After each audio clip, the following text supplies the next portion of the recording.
అందరికీ నమస్కారాలు. మొత్తం రీహాబిలిటేషన్ వర్క్స్ కానీ రిలీఫ్ కానీ కొద్దిగా మూమెంట్ అందుకునింది. చాలా వరకు ఫాస్ట్గా తీసుకెళ్తున్నాం. ఈరోజు కూడా టైమ్లీ డెలివరీ ఫుడ్ కోసం అన్ని ప్రయత్నాలు చేశాం. కానీ కొద్దిగా చిన్న ఇబ్బంది వచ్చి 1 గంట లేట్ అయింది. కానీ 11:30కి అయితే 91% రీచ్ అయ్యే పరిస్థితి వచ్చింది. ఎప్పటికప్పుడు రోజుకు 2-3 సార్లు అవసరమైతే 1 or 2 times పెంచుకొని IVRS తెప్పించుకుంటున్నాం.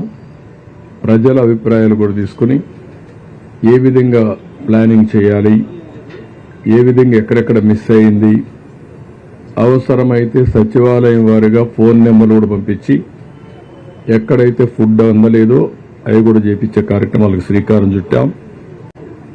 ఇంకొక పక్కన క్వాలిటీ ఆఫ్ ఫుడ్ కూడా టెస్ట్ చేస్తున్నాం.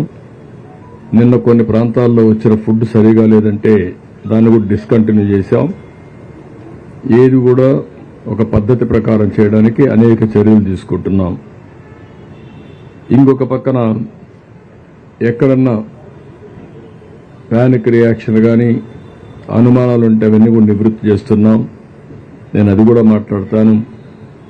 ఈరోజు పైన పడిన వర్షంతో ఇంకా బుడమేరు బ్రీచెస్ని క్లోజ్ చేయలేకపోయారు. మార్నింగ్ లోకేష్ గారు, రామానాయుడు అక్కడే ఉన్నారు. వెళ్లి దాన్ని క్లోజ్ చేయడానికి అన్ని విధాల ప్రయత్నం చేస్తున్నారు. రోడ్డు అయితే ఫామ్ చేశారు. ఒక బ్రీచ్ కూడా క్లోజ్ చేశారు. ఇంకా 2 బ్రీచెస్ ఉన్నాయి. They are working on that. దాని కింద కూడా ఏమి ఉన్నాయి అవన్నీ వర్క్ చేయడానికి ముందుకు పోతున్నారు. ఆ డీటెయిల్స్ కూడా విల్ గివ్ యూ.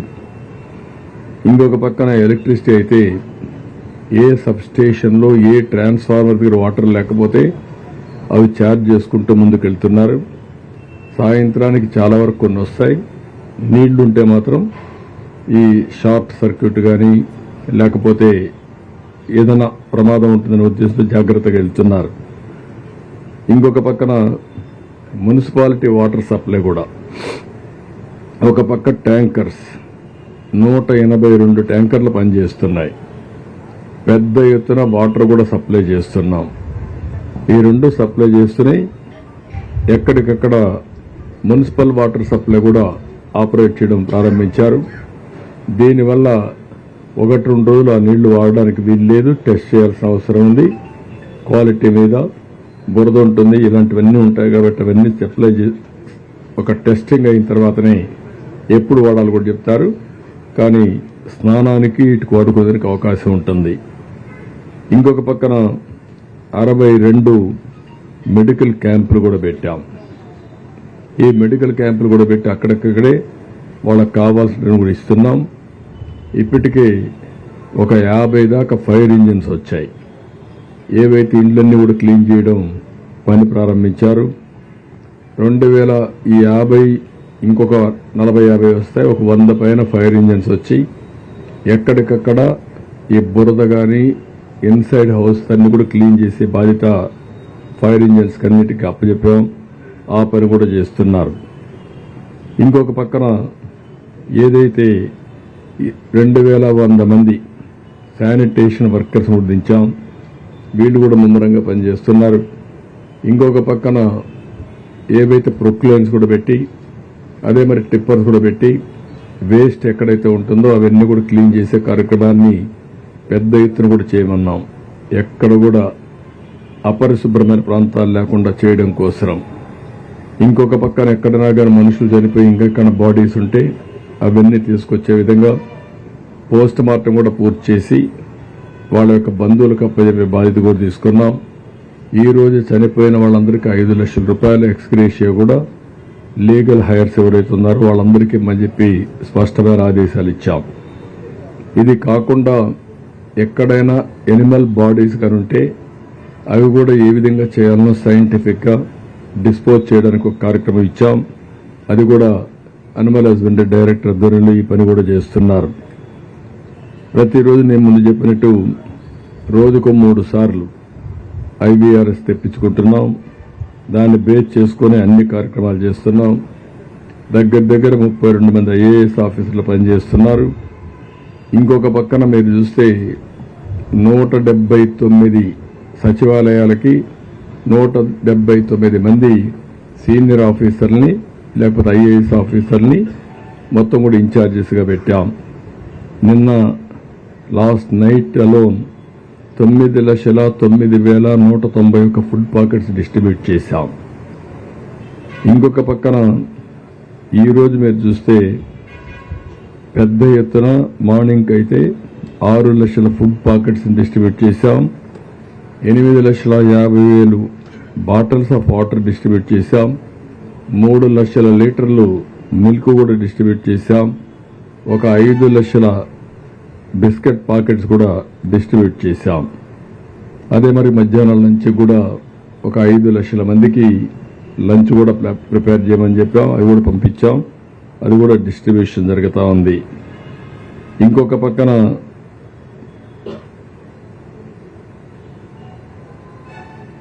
ఫీడ్బ్యాక్ కోసమైతే నాకు కూడా చాలా బాగా ఇస్తున్నారు. కానీ ఒకటే అందరిని రిక్వెస్ట్ చేస్తున్నా, మీరు కూడా నేర్చుకొని కొంత ప్రాపర్ ఫీడ్బ్యాక్ గా నాకు ఇవ్వగలిగితే నేను కొంతమందితోనే మాట్లాడగలుగుతున్నా. కానీ అందరూ ఫీడ్బ్యాక్ ఇస్తే ఆ ఫీడ్బ్యాక్ మేము అనలైజ్ చేసి ఏ విధంగా చేయగలుగుతామో అవన్నీ చేయడానికి ముందుకు పోవడానికి అవకాశం ఉంటుంది. ఇది కూడా చేయాల్సిన అవసరం ఉంది. గర్భిణీ స్త్రీలు కొంతమంది ఇబ్బంది ఉందని చెప్పి ఇన్ఫర్మేషన్ వస్తూ ఉంది. అందుకే వాళ్ళందరినీ కూడా ఏ విధంగా ఆదుకోవాలో ఆ నెంబర్ కూడా తీసుకోమన్నాం. ఎక్కడెక్కడున్నారో లొకేషన్ కూడా ఐడెంటిఫై చేయమన్నాం. అవసరమైతే వాళ్ళు ప్రత్యేకంగా హాస్పిటల్లో చేర్చడం కానీ లేకుంటే ఏం చేయాలనో అన్ని విధాలు ఆదుకోవడం కోసం ముందుకు పోతున్నాం. ఈ సమయంలో ఎవరైతే ఈరోజు మనం చూస్తే బుడమేరు, ఈరోజు మార్నింగ్ కూడా కొద్దిగా పైన వర్షాలు పడ్డాయి. నేను అన్ని సోర్సెస్ ద్వారా వెరిఫై చేశాను. ఇప్పుడు మా వాళ్ళ పార్టీ వాళ్ళు కూడా చెప్పి చిన్ని ఆధ్వర్యంలో ఎంపీ గారి ఆధ్వర్యంలో పైన ఎక్కడి నుంచి ఇన్ఫ్లో ఏం వస్తుందో కనుక్కోమన్నాను. డిపార్ట్మెంట్ సోర్సెస్ ద్వారా ఇన్ఫర్మేషన్ తెప్పించాం. వాసార్ ల్యాబ్లో కూడా వాళ్ళు ఒక అసెస్మెంట్ చేస్తారు. ఆ అసెస్మెంట్ చేసి పైన పడిన వర్షపాతం క్యాచ్మెంట్ ఏరియాలో ఎంత వర్షం పడతా ఉంది, ఆ నీళ్లు ఇక్కడికి వస్తే ఎంత ఇక్కడ అంటే ఫ్లడ్ ఏరియాలో ఎంత పెరుగుతుంది అనేది కూడా అసెస్ చేస్తున్నాం. అసెస్ చేసి ఒకవేళ అవసరమైతే ఎలాంటి అప్రమత్తం చేయాలనో అలాంటి అప్రమత్తం చేసే అవకాశం ఉంటుంది. 7 మిల్లీమీటర్స్ క్యాచ్మెంట్ ఏరియాలో వర్షం పడింది. దీనివల్ల ఒక 5,000 నుంచి 7,000, 8,000 క్యూసెక్స్ ఆఫ్ వాటర్ వచ్చే అవకాశం ఉంటుంది. అది కూడా 3-4 గంటలే వస్తుంది. 3-4 గంటలంటే మొత్తం ఆవరేజ్న ఒక 0.6-7 టీఎంసీ ఆఫ్ వాటర్ మనకు వచ్చే పరిస్థితి వస్తుంది. అది కూడా అనలైజ్ చేసి ఎంత పెరుగుతుంది అనేది కూడా ఎప్పటికప్పుడు ప్రజలను అప్రమత్తం చేయడానికి ఇది కూడా ఉపయోగిస్తున్నాం. అదే సమయంలో మనందరం ఒకసారి చూస్తే ఈరోజు కృష్ణా రివర్లో 11,43,000 క్యూసెక్స్ ఆఫ్ వాటర్ వచ్చింది. డిజైన్ చేసింది 11,90,000కి. ఇంకొక 40,000 కానీ పెరుగుంటే చాలా ప్రమాదం అయ్యేది. 11,43,000 క్యూసెక్స్ ఆఫ్ వాటర్కే భవానీపురంలో ఓవర్ఫ్లో అయింది. పైన కూడా కొన్ని బ్రీచెస్ అయ్యాయి. ఇబ్రహీంపట్నం అవతల అక్కడి నుంచి దగ్గర ఇబ్రహీంపట్నం నుంచి మూలపేట వరకు చాలా వరకు నేషనల్ హైవేకి నీళ్లు వచ్చాయి. పక్క గ్రామాలన్నీ మునిగిపోయే పరిస్థితికి వచ్చాయి. అయితే ఇక్కడ ఏదైతే భవానీపురంలో వచ్చిన నీళ్లు మొత్తం కొంత ప్రాంతాన్ని ముంచేశాయి. ప్రధానంగా మనకు వచ్చింది ఇది ఏదైతే ఈరోజు ఇక్కడ మనం అందరం ఇబ్బందులు పడ్డామో దీనికి ప్రధానమైన కారణం బుడమేరు. ఈ బుడమేరు అనేది ఎన్నో సంవత్సరాలుగా ఒక సమస్యగా తయారైంది విజయవాడకి. దీన్ని ఒకసారి చూసినప్పుడు ఈ సింగ్ నగర్ కానీ ఇవన్నీ కూడా చూస్తే బుడమేరుకు రెడ్డిగూడెం నుంచి కోతులవా కానీ అదే మాదిరిగా గంగినేని నుండి పులివాగని, మునగపాడు నుంచి భీమవాగని, మాధవరం నుంచి లోయవాగని, గడ్డుమడుగు లోయ ప్రాంతం నుండి దొర్లింత వాగని, ఇలాంటివన్నీ చిన్న చిన్న వాగులన్నీ కలిసి అది బుడమేరుగా వచ్చే అవకాశం వచ్చింది. అయితే 20 సంవత్సరాలుగా విజయవాడ టౌన్ కూడా అభివృద్ధి అవుతా ఉంది. ఆక్రమణలు కూడా పెరిగిపోయినాయి. ఏదైతే ఈ యొక్క బుడమేరు నేరుగా వెళ్ళి కొల్లేరు సదర్స్కు ఈ నీళ్లు పోవాల్సిన అవసరం ఉంది. దానికి కూడా ఈ నీళ్లన్నీ కూడా అక్కడ ఎర్రవాగు ఉంది, ఆ నీళ్లు కూడా వస్తాయి. దానికంటే కూడా ఈ వాగు నుంచి వచ్చే నీళ్లు అక్కడ ఉపయోగపడతాయి. కానీ ఏదైతే ఎక్కువగా ఎక్కడికక్కడ కట్టడాలు కట్టి అసలు వాగును పూర్తి చేసే పరిస్థితికి వచ్చారు. ఇది మనం చూసినప్పుడు ఒరిజినల్గా 11,000కి ఇది డిజైన్ చేశారు. ఇప్పుడు 70,000 క్యూసెక్స్ ఆఫ్ వాటర్ వచ్చే పరిస్థితి వచ్చింది. ఈ 70,000 క్యూసెక్స్ ఆఫ్ వాటర్ వచ్చినప్పుడు ఏ విధంగా నీళ్లని కిందికి తీసేపోవడం అనేక విధాలుగా అనేక సంబంధాల్లో ఆలోచించారు. 1970లోనే దీన్ని రిపేర్ చేయాలని కూడా కొంత ప్రయత్నం చేశారు, ఎక్స్పాండ్ చేయాలనుకున్నారు. కానీ రాజశేఖర రెడ్డి ముఖ్యమంత్రిగా ఉన్నప్పుడు 2007-8లో బుడమేరు ప్రవాహాన్ని కుడికాలకు మళ్లించాలని చెప్పి ప్రతిపాదన చేశారు. అది కూడా ఏమాత్రం పోలవరం రైట్ మెయిన్ కెనాల్కి తీసుకురావాలని ప్రయత్నం చేశారు. అది కూడా ప్రారంభించి మధ్యలో వదిలిపెట్టారు. అక్కడ BTPSలో ఏదో సమస్యలు వచ్చాయని. ఆ తర్వాత మనం చూస్తే దీని మీద ఒకేసారి వెలగలేరులో రెగ్యులేటరీ ఒకటి కట్టారు. అది కూడా చిన్న రెగ్యులేటర్, ఇన్ని నీళ్లు కూడా పట్టావు, ఏదైనా ఉంటే కొద్దిగా ఫ్లడ్ మేనేజ్మెంట్ చేయడానికి కట్టారు. అంతవరకు తప్ప ఏం జరగలేదు. ఇంకొక పక్కన 2005లో పెద్ద వరద వచ్చింది. అప్పుడు మేమందరం కూడా ఆందోళన చేశాం. ఇక్కడ ఉండేవాళ్ళు కూడా పెద్ద ఎత్తున ఆందోళన చేశారు. దీన్ని చేస్తానని ఆ రోజు రాజశేఖర రెడ్డి చెప్పాడు, కానీ మళ్ళా వదిలేసే పరిస్థితికి వచ్చాడు. ఫైనల్గా నేను వచ్చిన తర్వాత కూడా ఒక దగ్గర 500 కోట్లు శాంక్షన్ చేశామనేది కొంత ఇన్ఫర్మేషన్ ఉంది. ఆ 500 కోట్లు ఖర్చు పెట్టకుండా ఈ ప్రభుత్వం వచ్చిన తర్వాత మానేశారు. రెండోది, బుడమేరు కనీసం బ్రీచెస్ క్లోజ్ చేసుంటే, వీళ్ళు ఆకుపై చేయకుండా ఉండుంటే కొంతవరకు సమస్య పరిష్కారం అయ్యేది. ఎప్పుడైతే ఎన్క్రోచ్మెంట్స్ 2019 నుంచి విపరీతంగా జరిగాయి, కాలవే లేకుండా చేసే పరిస్థితికి వచ్చారు. దానికి తగినట్టు 70,000 క్యూసెక్స్ ఆఫ్ వాటర్ వచ్చింది.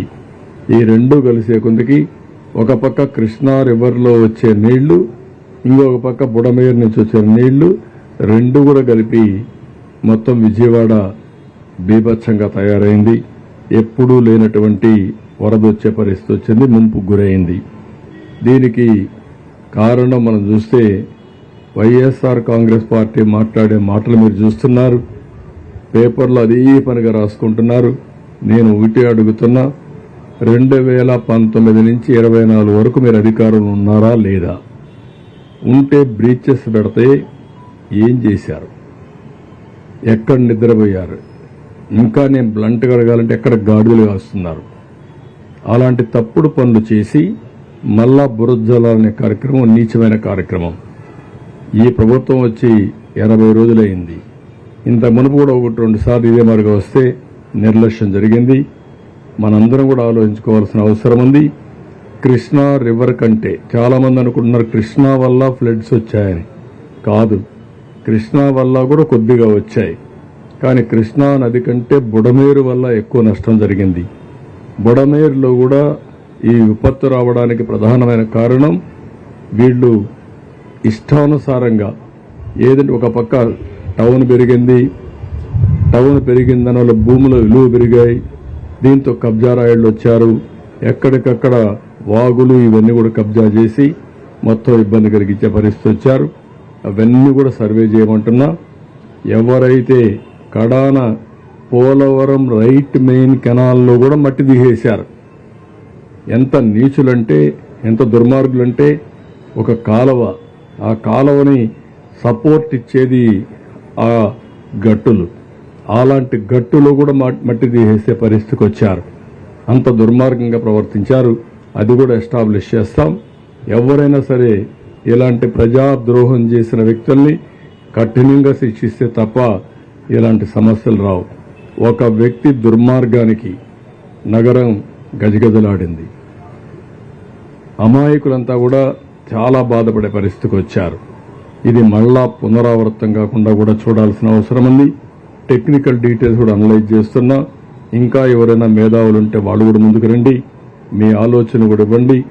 శాశ్వత పరిష్కార మార్గం ఏదైతే ఉందో ఆ శాశ్వత పరిష్కార మార్గంతో బుడమేరు ద్వారా వచ్చే నీళ్ని కొల్లేరుకి పంపించడం, లేకపోతే కృష్ణానది పంపించడం, మళ్లీ ఇలాంటి ముంపు పునరావృతం కాకుండా చేయాల్సిన బాధ్యత మనందరిపైన ఉంది. దాన్ని కూడా వర్కౌట్ చేస్తాం. ఇది బ్రాడ్గా. ఇంకొక పక్కన ఈరోజు ఉద్యోగస్తులు కూడా స్వచ్ఛందంగా వచ్చారు.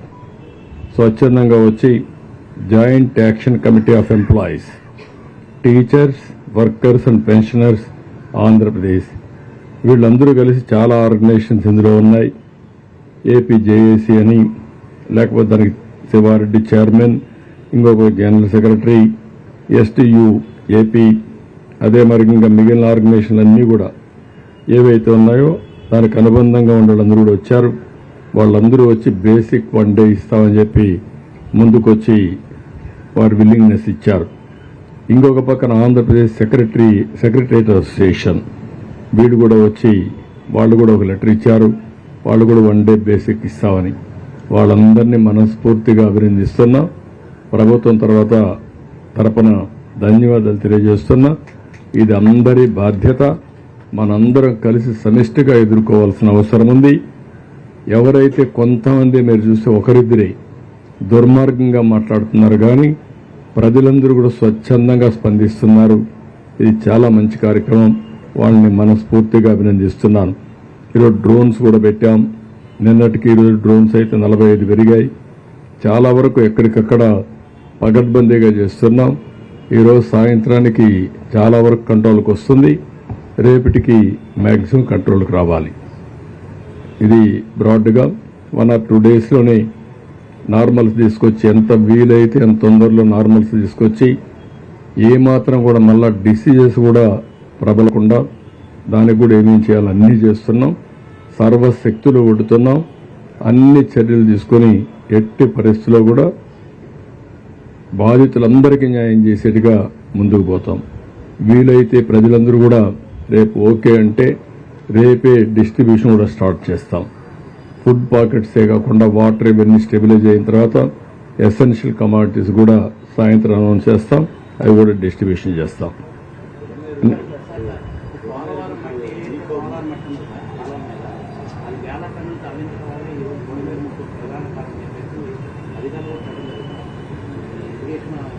రెండు ఉన్నాయి. పోలవరం మట్టి తీసుకెళ్లిపోవడం ఒక రీజన్.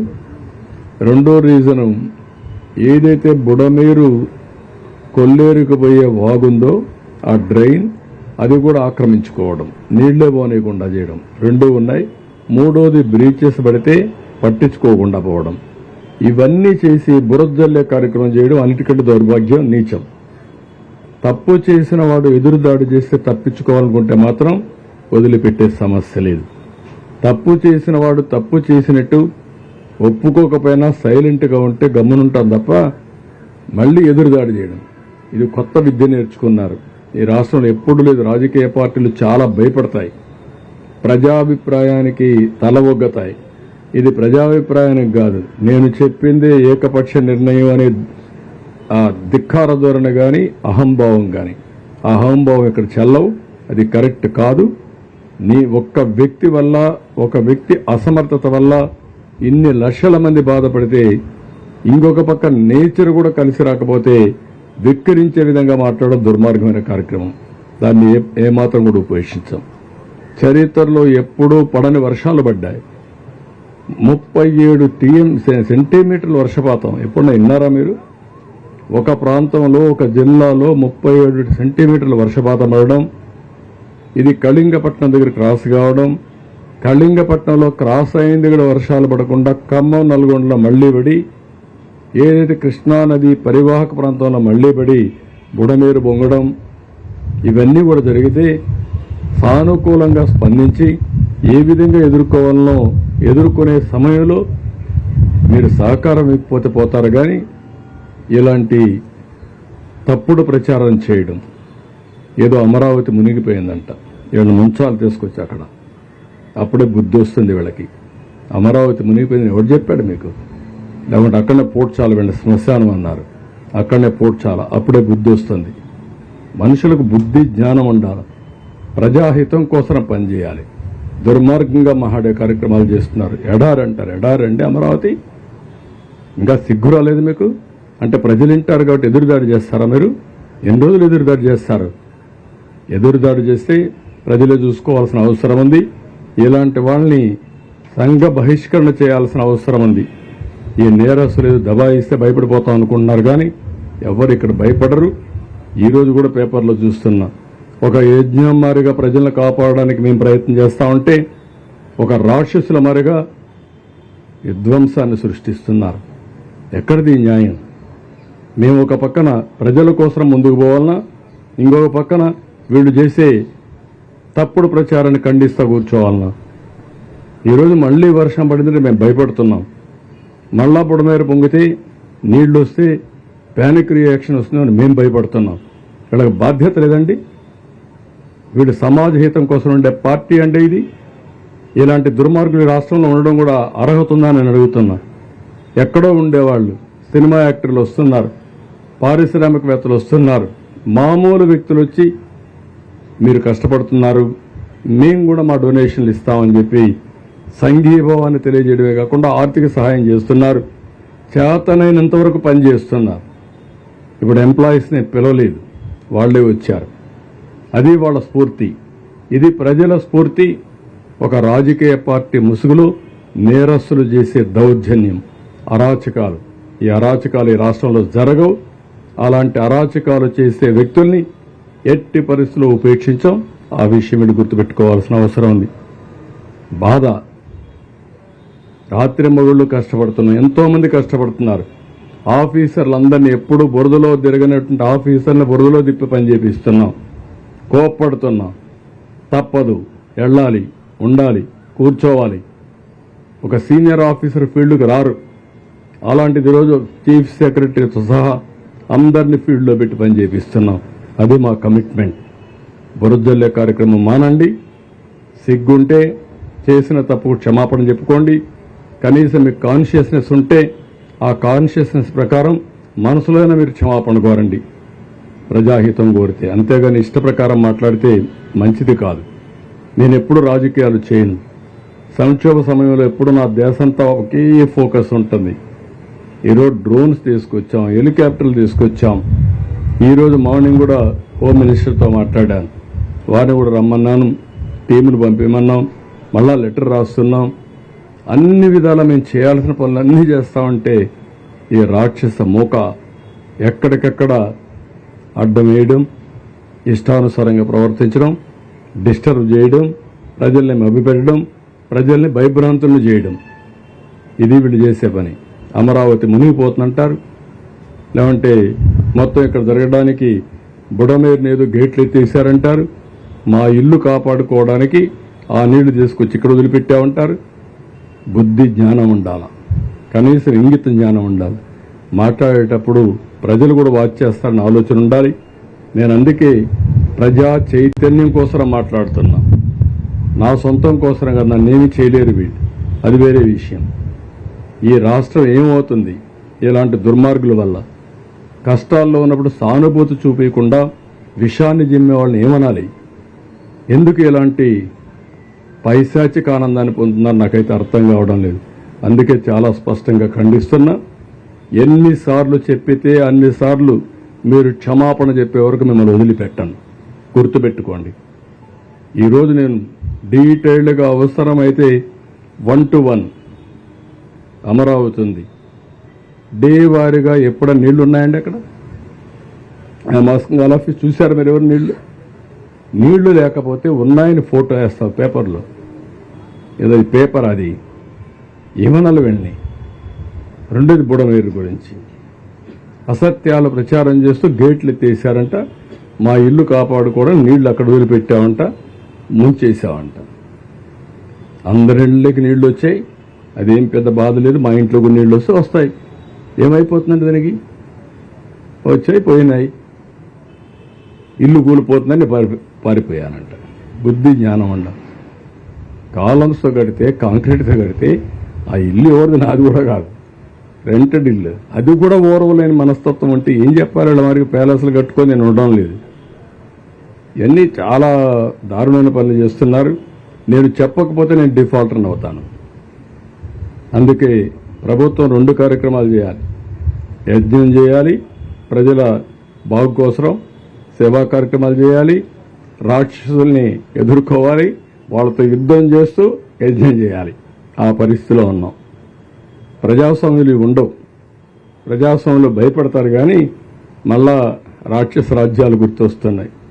ఆ రాజ్యాల్లో ఏ విధంగా రాక్షసులు ఉండేవారో అవన్నీ గుర్తొస్తున్నాయి. Thank you.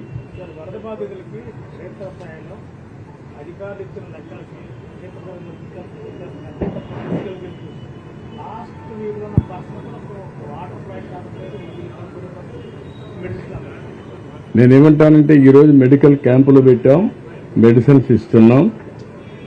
నిన్నటి వరకు నిన్న ఉదయమే ఆర్గనైజేషన్ సెట్ అయింది. ఈరోజు సచివాలయాన్ని కూడా సెట్ చేశాం. సచివాలయంలో ఇంటింటికి వెళ్ళమంటున్నాం. నేను నిన్నే మొత్తం తిరిగి వచ్చాను. ఇప్పుడు మళ్ళా నేను వెళ్తున్నాను, మళ్ళీ ఒకసారి తిరుగుతాను. నేను తిరగడం, ఫీడ్బ్యాక్ తెప్పించడం, చాలా స్పష్టంగా ఏ నెంబర్లకు అందలేదో ఆ నెంబర్లు కూడా చెప్తే ఆ ఇంటికి పంపించే బాధ్యత తీసుకుంటాం. ఇంకా చిన్న ల్యాబ్సెస్ పూర్తిగా లేవని నేను 7 లక్షల మందికి దగ్గర సర్వీస్ చేయాలా. 7 లక్షల మందికి సర్వీస్ చేయాలంటే కొంతమంది కొండపైన ఉంటారు, కొంతమంది వాటర్లో ఉంటారు, కొంతమంది 4వ అంతస్తులో ఉంటారు. ఇలాంటి సమస్యలు ఉన్నాయి. ఇవన్నీ కూడా ఏం చేయాలనో అనునిత్యం మానిటర్ చేస్తున్నాం. కడాన హెలికాప్టర్స్ పెట్టి మిద్దె పైన కూడా ఫుడ్ ప్యాకెట్స్ వదిలిపెట్టాం. డ్రోన్స్ పెట్టి ఇంటికి ఇచ్చే ప్రయత్నాలు చేస్తున్నాం. వాటర్లో ఉంటే కూడా డ్రోన్స్ ద్వారా వాళ్లకు ఫుడ్ సప్లై చేసే పరిస్థితికి వచ్చాం. ఎన్ని ప్రయత్నాలు చేయాలనో ఒక మాటలో చెప్పాలంటే ఇది మామూలుగా నా జీవితంలో ఎప్పుడూ చూడని విపత్తు.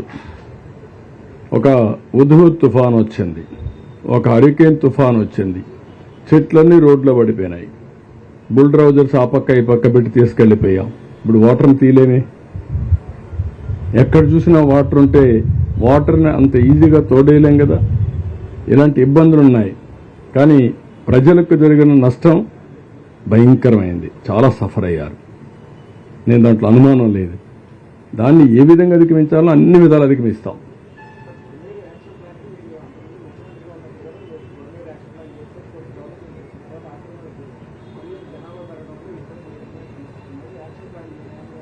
ఇప్పుడు అన్ని తప్పకుండా ఒక యాక్షన్ ప్లాన్ తయారు చేస్తాం. శాశ్వత పరిష్కార మార్గం చేయాల్సిన అవసరం ఉంది. ఇప్పుడు రాజధానిలో భాగం ఇది.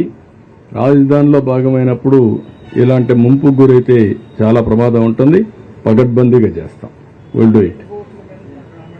ఇది అవి కూడా నేను చాలా స్పష్టంగా చెప్పాను. ఎవ్వరూ ప్రైవేట్ బోట్లు ఆథరైజేషన్ లేదు, ఒక్క పైసా కూడా ఇవ్వద్దండి. అన్ని గవర్నమెంట్ బోట్లే ఉన్నాయి, డబ్బులు ఇవ్వద్దండి.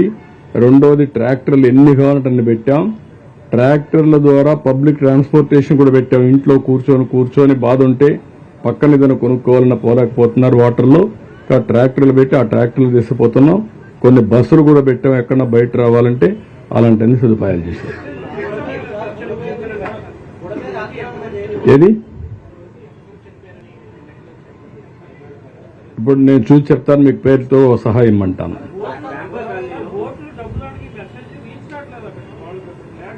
నేను చాలా స్పష్టంగా చెప్తున్నా, ఎవరైనా సరే బోట్లో డబ్బులు వసూలు చేస్తే మాత్రం, ఒకవేళ ప్రైవేట్ వాళ్ళు ఉంటే మీకు కూడా మేమే డబ్బులు ఇస్తాం.